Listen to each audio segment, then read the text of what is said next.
waxa aad soo qoraysid gacantaadu waxay qorayso afkaagu wuxuu ku hadlayo ma yalfidhu min qawlin quraanka sayskuti ma yalfidhu min qawlin illa ladayhi raqibun atid qofku eray kuma dhawaaqo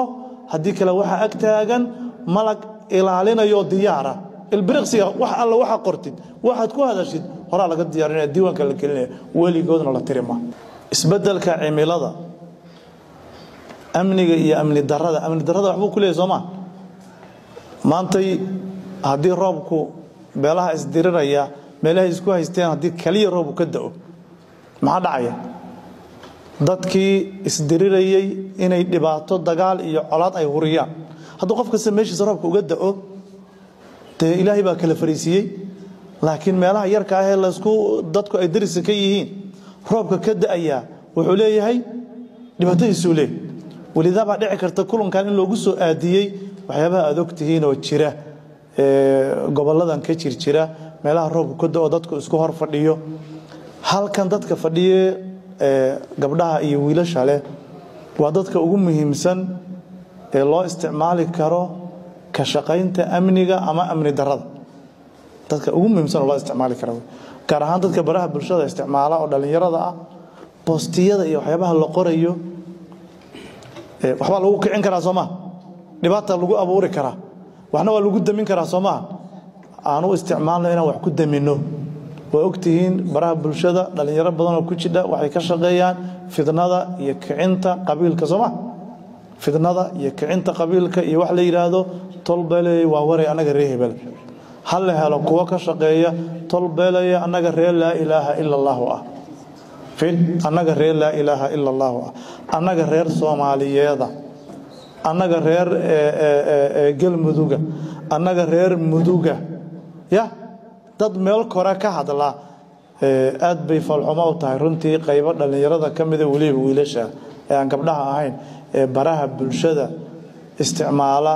oo u isticmaala beelaha iyo qabaa'ilka isku dirkooda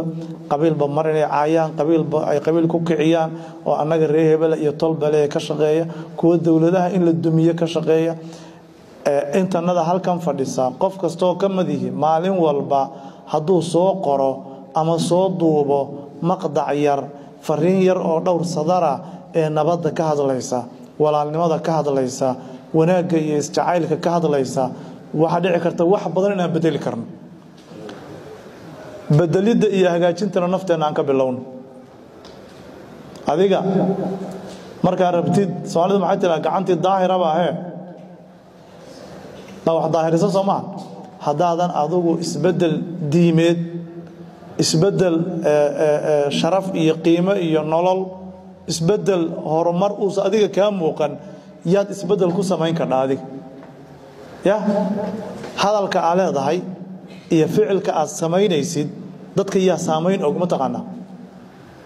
hadal baa dhahaysa adiga nabadeey waa wareey xagata wanaaga falna waa sameynaysa waxa dhahaysid ka duwan bulshadu mid ka qaadanaysa falka aad sameynaysa qaadanaysa waxa aad soo qoraysid gacantaadu waxay qorayso afkaagu wuxuu ku hadlayo ma yalfidhu min qawlin quraanka sayskuti ma yalfidhu min qawlin illa ladayhi raqibun atid qofku eray kuma dhawaaqo hadii kale waxa ag taagan malag ilaalinayo diyaara ilbiriqsiga wax alla waxa qortid waxaad ku hadashid hore laga diyaarinaa diiwaanka la gelinayo weligoodna la tirima ya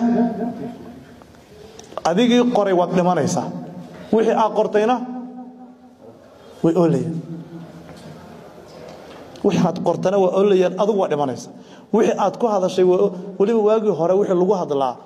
in dad on maskaxda ku haya mooyee meel kale lagu ma hayn jirin Soomaa laakiin maanta xagga lagu haya maanta baraha bulshada iyo Facebook iyo maxaan ku raay meel walba ayay yaalaan wixii aad tiri ayadoo Ilaahay horti iyo malaa'igtii diyaarinaysay agtoodana yaala maalin kastana bulshada la soo hordhigaya wixii aad ku hadlaysay adigoo meesha ka bixi doona oo dhimanaya maxay tiraa Soomaalidu waari maysidahe